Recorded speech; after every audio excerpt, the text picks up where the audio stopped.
Welcome, everybody, to another episode of Candid Convos. And today's guest is a very special guest. I'd like to introduce Ryan Mckeen.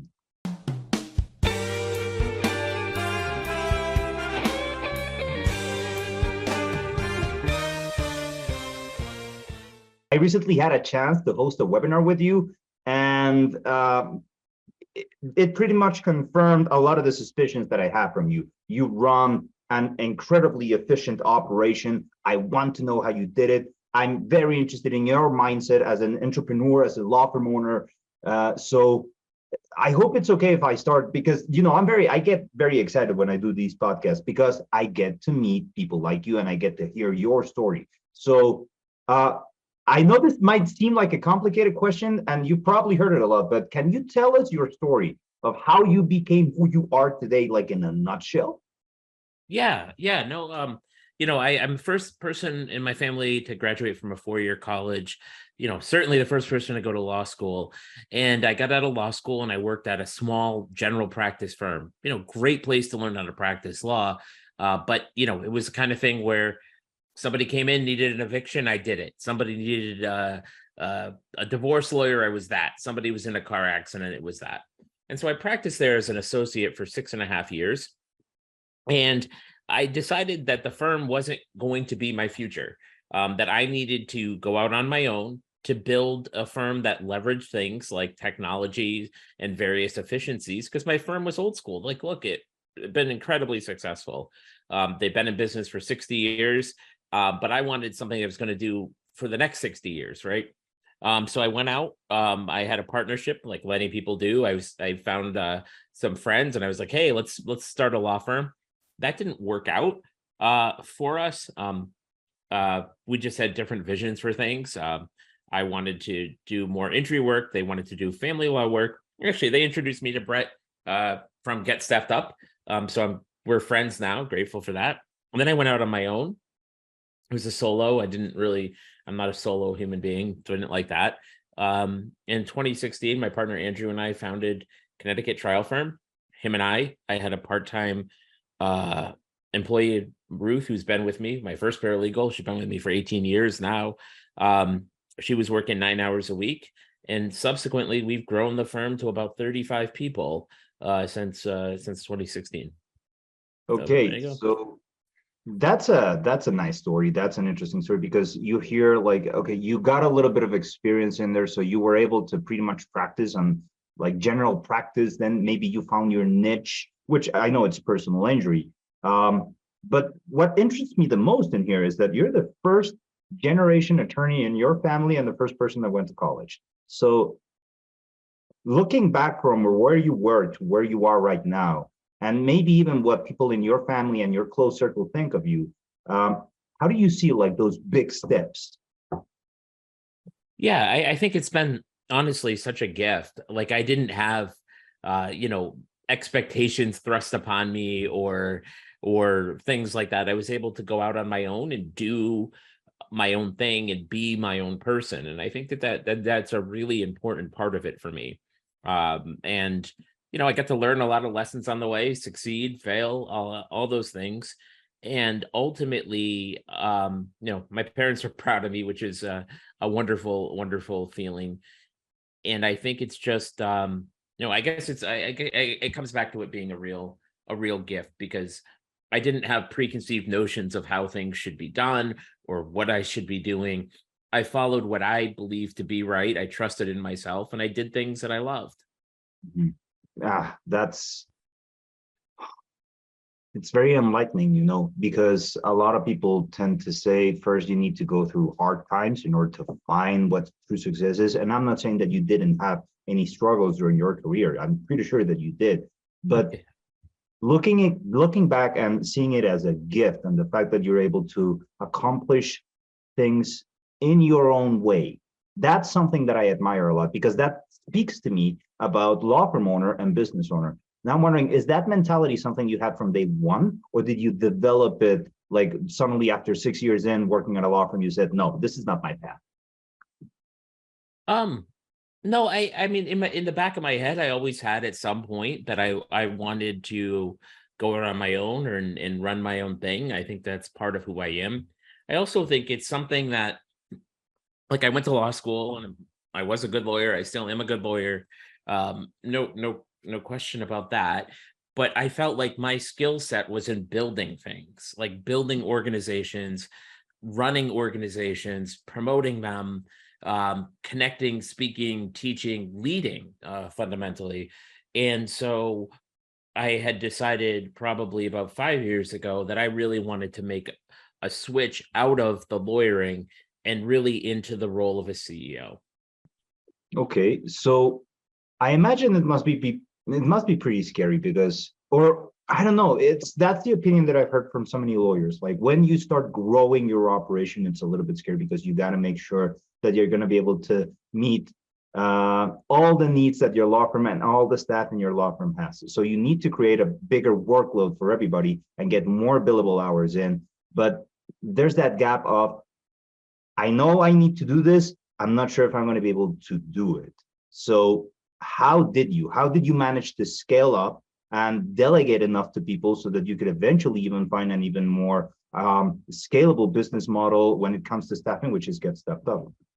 Well, I mean, the thing that you have to accept, it's never stops being terrifying. I think you start getting used to it. Sort of like if you fly a lot, like you're used to turbulence. If you've never flown, you go, oh my gosh, right? But there are sometimes like where you hit turbulence. I fly a lot, and you're like, oh boy, I want to be on the ground. But I don't think it ever stops being scary. I think the perception of it changes. But I think the biggest lesson that anybody has to accept out there is the lesson that your time is worth so much, whatever that number is. We all have a number. And if you actually want to grow a business and you want to grow an organization and you want to serve more people and you want to create opportunity for others and you want to ideally make yourself more money, the thing that you have to do is delegate things that fall below your hourly rate. Because what you're doing is you're buying time. And with that time, you're creating more value in general. If you're doing it at all right, because you're able to focus on higher level, more important tasks that only you can do. And it's a really hard switch to flip for sure. Mhm. Okay, so good to know that it's always scary, but at the same time, once you're able to paint that piece the first time, then it's a lot easier on the second and on the third and on the fourth. So you mentioned get staffed up, and you already mentioned $100 million verdict. So I'm still amazed that from a first generation lawyer to a $100 million verdict, all within the span of 20 years, and with traditional and hybrid staffing models working with you, I'm wondering what kind of roles did the virtual assistants play in your entire operation, and mainly like that specific case, because it was a huge case and you say it took 5 years, right? So I imagine tension must have been up the roof. Well, yeah, I mean, the biggest what happened initially was that it was suggested to me by Kristen David from Get Staffed Up. And Kristen's a big fan of Get Staffed Up and Brett's, and she said, Ryan, you need an assistant. You're too busy. You need somebody to help you, an executive assistant. And she said, call Brett, call Get Staffed Up. And we hired Astrid. Astrid has been with us almost 3 years at this point. Astrid started as my assistant. And honestly, like I had never worked with, I didn't know what to expect. Like I didn't have necessarily the highest expectations because I just didn't know. And what I quickly found was I'm like, oh boy, Astrid is a powerhouse. She's really, really capable at what it is that she does. And in fact, she was so capable that we deployed her into our litigation team to help do things like get medical records and follow up and do all of these different things. And when we saw what Astrid could do, then I called Get Staffed Up back and I was like, get me another Astrid, get us another Astrid. And so we consistently do that. And I think, I don't know, maybe you guys can tell me, but I feel like we have about eight virtual assistants through Get Staffed Up at the moment. Oh, okay. So Now I'm a little bit more curious, like what kind of different roles do you have virtual assistants, or do you see virtual assistants playing a role inside of a law firm? So what they do for us are a number of things. I've got Blanca, who is now my executive assistant, and Blanca helps me with whatever I need help with. My inbox, my email inbox. She helps me with that. She helps me with phone calls. She helps me with whatever projects I'm working on. If I have personal things come up, she will help me with travel plans. She will help me. Um, I'm like, hey, can you call somebody to get a plumber around to my house? She does all of these things that are useful to helping me buy time. So she's my dedicated assistant, and sometimes I have marketing projects she helps with, and it's a very very thing. I also have her help me with LinkedIn, so she'll go on and comment on other people's posts for me and say like good job and things like that to help build my reach on LinkedIn. Um, we have Angelic, no, we have Valentina, Bessie, Ayanda, Antonio. Um, we don't have Angelica anymore.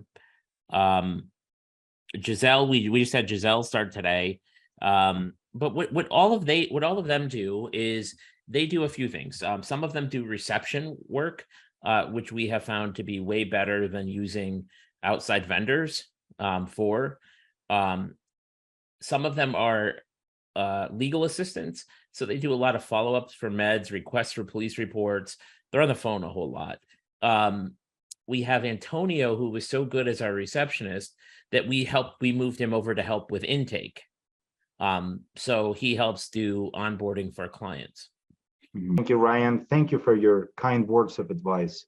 Well, I have one last thought for you, one last question for you, which is, can you please share for people out there, people listening right now, where they can find you and what you can do for them? yeah, best way to find me is on LinkedIn. As you had mentioned earlier, just Ryan Mckeen on LinkedIn/Ryan Mckeen. Find me, message me, say that you heard me on the podcast. I always take DMs. I often take calls with people. You've shared a lot. There's a lot to process. So thank you so much for being a guest in our show.